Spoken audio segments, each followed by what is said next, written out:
معتزلی فرقے کا پس منظر کیا ہے؟ معتزلی فکر ایک ایسی فکر تھی کہ جو عقل کو بنیاد بناتی تھی. سب سے پہلے تو میں آپ کے سامنے یہ چیز رکھ دوں کہ معتزلی تھے کون لوگ.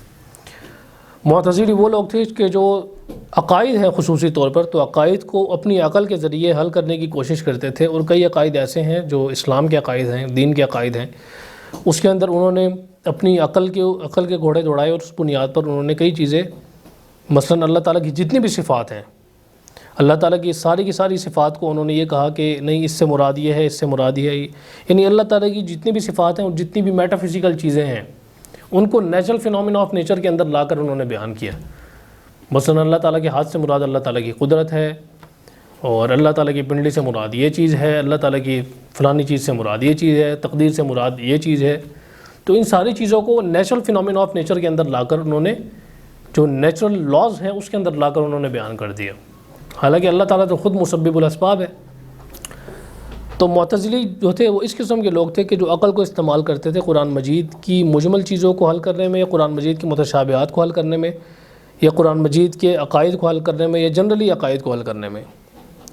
مثلا اللہ تعالیٰ عرش پر مستوی ہوتا ہے, اس سے مراد عرش پر مستوی ہونے سے مراد اللہ تعالیٰ کا حقیقت میں عرش پر مستوی ہونا نہیں ہے, بلکہ اللہ تعالیٰ کے عرش پر مستوی ہونے سے مراد وہ یہ کہتے تھے کہ اللہ تعالیٰ کا جو ہے نا وہ نیچرل فینومینا آف نیچر کو چالو کرنا ہے, یا ان کو آگے چلانا ہے, یا دنیاوی قوانین کو آگے چلانا ہے.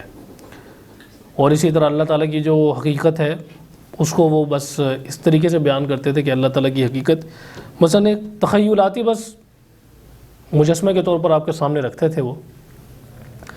اب یہ تو ہو گئی کہ معتزلی فکر کیا تھی. دوسری طرف آپ یہ دیکھیں کہ معتزلی فکر کا پس منظر کیا تھا, کیونکہ آپ صلی اللہ علیہ وسلم کے دور میں اس طرح کا معاملہ نہیں تھا, بلکہ قرآن مجید جس طرح کہتا تھا صحابہ کرام اسی طرح مانتے تھے, آپ صلی اللہ علیہ وسلم نے بھی اسی طرح مانا اور اسی طرح اس چیز کو آگے بیان کیا. دوسری طرف آپ دیکھیں کہ جب صحابہ کرام کا دور گزرتا ہے, اس کے بعد بنو امیہ کا دور آیا, بنو امیہ کے دور کے بعد بنو عباس کا دور آیا. جب بنو عباس کا دور آیا تو اسلامی حکومت پھیلنا شروع ہوئی, اور جو عجم ہے عرب کے علاوہ اس کے اندر بھی اسلامی حکومت گئی. اس کے بعد پھر دیکھیں جب یونانی فلسفہ تھا, کیونکہ یونان کے فلسفے کا کافی رواج تھا اس دور میں, تو یونانی فلسفے کو لیتے ہوئے بہت ساری جو چیزیں تھیں ایجوکیشن اسی کے اندر آتی تھی. جیسے ارسطو ہے, ارسطو کا مدرسہ بھی کافی مشہور ہے, اس نے جو مدرسہ اپنا اسکول بنایا تھا وہ بھی کافی مشہور ہے ارسطاٹل کا. تو ارسطاٹل نے فزکس پر بھی کام کیا, ارسطاٹل نے کیمسٹری پر بھی کام کیا, ارسطاٹل کی ہسٹری پر بھی بکس ہیں, ارسطاٹل نے پوئٹری پر بھی کام کیا, فلاسفی میں بھی کام کیا.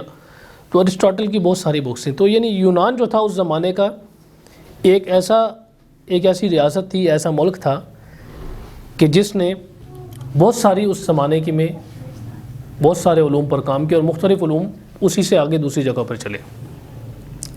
اب یہاں پر ہوا کیا کہ جب مسلمانوں کی حکومت پھیلنا شروع ہوئی تو انہوں نے کہا اچھا یہ بھی تعلیم کے اندر آتی ہیں, یہ بھی علوم تعلیم کے اندر آتے ہیں, تو ان چیزوں کو ہم ٹرانسلیٹ کر کے ان کو پڑھنا شروع کرتے ہیں.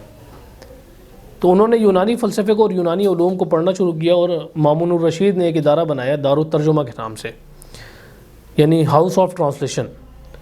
اس نے وہ ادارہ بنایا, اور اس ادارے کی بنیاد پر اس نے جتنی بھی یونانی بکس تھیں اور یونانی جو فیمس بکس تھیں, فیمس رائٹرز تھے, ان کے ورک کو ٹرانسلیٹ کروانا شروع کیا عربی کے اندر. جب وہ ورک ان کا عربی کے اندر ٹرانسلیٹ ہوا تو اس کے بعد ظاہر سی بات ہے پھر مسلمانوں کی اس میں آگے مسلمانوں کے ہاتھ میں آ گیا, اور مسلمانوں نے ان چیزوں کو پڑھنا شروع کیا. مثلا فلسفے کو جب ترجمہ کروایا گیا تو فلسفہ مسلمانوں کے ہاتھ میں آیا. فلسفے کے اندر کیا چیز تھی؟ فلسفے کے اندر یہ چیز تھی کہ عقلی علوم کے ذریعے, عقلی آپ کے ٹولز کے ذریعے مختلف چیزوں کو حل کرتے تھے. جب مسلمانوں کے ہاتھ میں وہ ٹول آیا تو انہوں نے وہ ٹول اپلائی کرنا شروع کر دیے ان چیزوں پر, اور اسی طرح مسلمانوں کے اندر اشکالات اٹھنا شروع ہو گئے اللہ تعالیٰ کے بارے میں, اللہ تعالیٰ کی صفات کے بارے میں.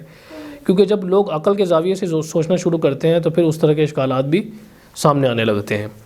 تو جب اس طرح کے اشکالات سامنے آئے اللہ تعالیٰ کی صفات کے بارے میں, اللہ تعالیٰ کی ذات کے بارے میں, عرش کے بارے میں, میٹا فزیکل چیزوں کے بارے میں, تو پھر ایک فکر پیدا ہوئی, ایک شخصیت ابھری, ایک قسم کا گروہ ابھرا کہ جس نے انہی ٹولز کے ذریعے جو قرآن مجید کی آیات ہیں, جو اللہ تعالیٰ کے بارے میں عقائد ہیں, تو ان چیزوں کو ان ٹولز کے ذریعے حل کرنے کی کوشش کی, ان ٹولز کے ذریعے سالو کرنے کی کوشش کی. تو جب ان چیزوں کو انہوں نے سالو کرنے کی کوشش کی تو ظاہر سی بات ہے پھر آپ عقل کے ذریعے, عقل کا دائرہ تو محدود ہے, عقل تو ایک لمٹ تک سوچتی ہے. تو عقل آپ کی انہی چیزوں کو دیکھتی ہے, انہی چیزوں تک رہتی ہے کہ جو آپ کی آبزرویشن ہوتی ہیں, یا جو آپ جن چیزوں تک انسان کی خود رسائی ہوتی ہے وہیں تک وہ رہتے ہوئے آپ کو باتیں سمجھاتی ہے. میٹا فزیکل چیزوں کو اسی نیچرل فینومین آف نیچر کے اندر لے کر آتی ہے.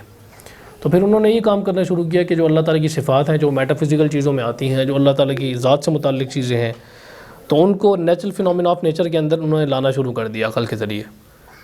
تو یہ پس منظر تھا اس کا معتزلی فکر کا. یہاں سے معتزلی فکر کی ابتدا ہوئی.